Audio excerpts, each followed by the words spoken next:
Se você comparar os puritanos, quanto tempo eles passavam orando, quanto tempo eles passavam pregando em comparação conosco, né. E eu me Sim, lembro de uma vez até ouvi do irmão Edu sobre isso, que existe, tinha um pregador puritano pregando lá, ele pregou acho que 2 horas, alguma coisa assim, e ele ia encerrar. Aí depois chegou alguém que do nada se levantou e falou: "Não, prega mais, quero ouvir mais". A gente não é, tem isso ultimamente, né, o sermão passa de 1 hora, você já começa a bocejar. reclamar, você já exatamente. Mas isso tem a ver com outras questões, assim, eu diria para você. Hum, Essa da questão da igreja, por que nós temos essa frieza espiritual hoje, né? Tem vários motivos. Muito tempo atrás estava pensando muito nesses assuntos, né? Muitos anos atrás eu consegui, assim, chegar a algumas certas conclusões. Vou dar um exemplo. Você vai na igreja reformada. A igreja reformada ali tá fria, né, tal. Aí tem até os apelidos aí, né? Eu sou vegetariano, tal, igreja fria, aquela negócio todo. O pessoal fala. E aí tem irmãos ali, irmãs bem intencionadas, né? Então eles querem, eles vão tentar ali dar uma melhorada, sabe? Nessa situação. E sabe que tem um problema, um erro, que é essa frieza, esse desânimo, um negócio estranho. Ai, vamos colocar umas músicas mais animadas, vamos bater palma, vamos fazer não sei o quê, isso aqui, isso aqui, para tentar animar. Só que tudo isso é carnal. Você vai funcionar só para as emoções no sentido humano, mas não espiritual. E Deus não vai se agradar disso, eu creio que não, porque não é bíblico, né? Aí você fala, então, tudo bem, então como que eu resolvo esse problema? Né? Como que eu resolvo esse problema? Bem, aí tem alguns caminhos. Aí eu me dirijo especialmente a quem prega. Você falou de ouvir o sermão aí, né? E você está bocejando. Muitas vezes as pessoas bocejam, acham o sermão um tédio, porque realmente ele é tedioso, porque ele é frio, né? De fato. Esse é o problema, né? Um autor disse assim, disse o seguinte uma vez: se você quer entediar as pessoas, faça isso com Shakespeare, mas não com a Bíblia. Não faça com a Bíblia, né? Então, infelizmente, virou um tédio mesmo. Mas por que que é um tédio? Porque o problema começa no pregador. Esse é o problema, tá. Essa é a grande dificuldade. Começa no púlpito o problema. Então no púlpito, é frio, a igreja é fria. Começa ali. Então não sei se foi um puritano, não sei quem foi que disse, disse o seguinte: "Quer ter um avivamento na igreja, irmãos fervorosos? Então a fogueira precisa primeiro ser acesa no púlpito, para depois o restante da igreja", né. Então não tem como começar sem o púlpito ser transformado, né. É claro que Deus pode usar os outros irmãos através das orações, né, irmãos piedosos, né, orar pelos pastores, pelos pregadores. Paulo pede oração, né, na epístola que ele escreve aos Tessalonicenses, se eu não me engano, ele fala: "Orem por mim, para o abrir da minha boca o evangelho alcance as pessoas", ele fala isso. Então o dever do crente é orar, né, do pregador. Mas se o sermão é frio, qual é o dever das pessoas? O dever da pessoa, Richard Baxter, também puritano, ele diz o seguinte: se o pastor pregou o sermão e foi frio, chegue em casa e aplique com fervor a mesma verdade ao seu coração. É seu dever também. Ele falava, né? muito bom, Richard Baxter, né? muito bom. Agora, no caso do pregador, do pastor, eu recomendo, se alguém aí for, que vai ver essa live for pregador, leia um livro chamado O Poder pela Oração, de E.M. Bounds. É um autor. Esse livro tem em português, né? Ele é um autor do século XVIII e ele fala sobre esse assunto quanto aos pregadores. Então, o que acontece é o seguinte: quando o pregador ele prepara um sermão, não tem como o sermão dele alcançar as emoções das pessoas, emoções verdadeiras agora, claro, se primeiro não alcançou as dele, primeiro. Então, a verdadeira pregação, ela precisa sair do coração do pregador para o coração das pessoas. Não é só da mente dele para a mente das pessoas. Porque sermão, irmãos, não é aula, não é palestra, né?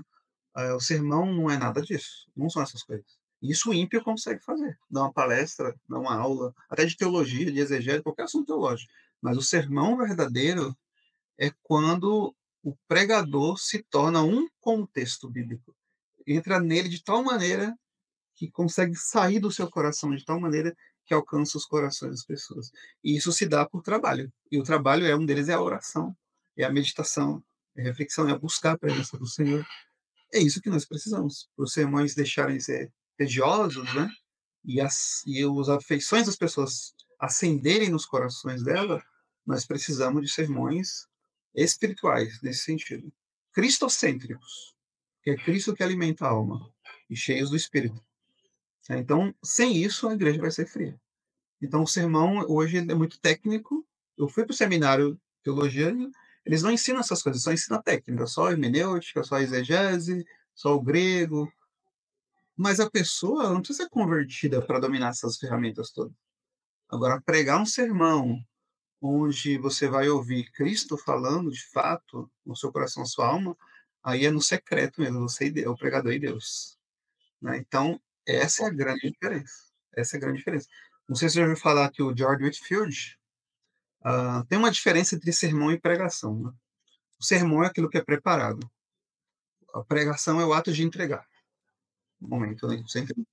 Então, certa vez, uma história que certa vez um homem atravessou o Atlântico, né? Acho que o Atlântico, para chegar na Inglaterra, dos Estados Unidos para a Inglaterra, e era bem difícil aquela época, né? Essa travessia, e ele passou mal e tal, demorava muito tempo, e quando ele chegou em terra firme lá na Inglaterra, a primeira pessoa que ele viu na rua, ele pegou pelo colarinho e falou: onde George Whitefield vai pregar? Preciso saber. Aí ele foi lá, né? Descobriu onde que era, foi. Aí ele foi descrever no diário lá. O sermão do Whitefield foi muito ruim, eu acho que ele não teve muito tempo para preparar.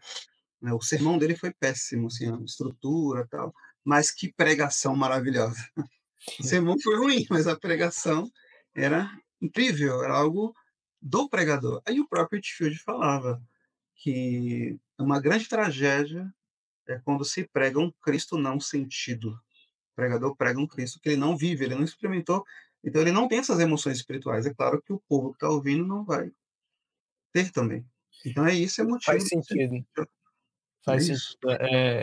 Como você deve saber, a gente tem muito pastores que são convidados, né, infelizmente a nossa igreja falta com pastor, a gente não tem um pastor fixo, então, às vezes, eu vou te falar, a prega é o que você falou, né, o sermão não é nem tão bem assim, eh, feito, mas o poder do Espírito Santo para aplicar aquilo, para atingir as nossas almas com aquilo, é o que mais nos deixa impactado, assim, no culto. E, acontece, não com frequência, infelizmente, né, mas acontece, assim, graças a Deus, com a nossa igreja, e dá para notar nitidamente na congregação. Que, assim, parece que o clima muda ali, entendeu? Muda. E você vê pessoas, pensando, você vê pessoas se emocionando, chorando até, e é algo que, mexe com a sua alma realmente, né. E você vê, não é nem o sermão em si, o que você colocou, né, mas é realmente o poder do Espírito Santo. Exato, perfeito. Muito bom. É isso que nós precisamos orar por pregações assim, né, por ministros assim. Né? Existe pessoas assim no mundo hoje pregando assim. Infelizmente, é uma tendência academicista, né, nos Sim. sermões, sem esse poder, e nós precisamos voltar a resgatar isso. Mas há sim, há irmãos piedosos que pregam assim. E você. E uma perguntinha sobre isso, você acha que, vamos dizer assim, um pastor que está fazendo seminário e tudo mais, eles hoje em dia são julgados pelos sermões, né, pelas pregações. Você acha que ele deveria também ser julgado dessa forma, do sermão ser algo impactante, da pregação ser algo impactante espiritualmente? Eu acredito que isso deve ser ensinado, encorajado, sim, sabe, ensinado, colocado para ele, né, isso. Hum. Mas claro, com todo amor, paciência, mas tem que Hum. ser ensinado, que isso é extremamente necessário. Esse mesmo autor que eu falei, o Ian Bounds, ele fala assim num trecho do livro dele: "Homens mortos tiram de si sermões mortos matam". Então, ele fala assim que o culto numa igreja pode ser muito solene, tão solene como flores para enfeitar um caixão, ele diz. Então, não tem vida, né? É só solenidade sem vida. É possível ter solenidade sem vida. É isso que é É triste, verdade. né? Mas é necessário, sim, ah, se ensinar isso, encorajar isso nos pastores, pregadores que estão estudando, né?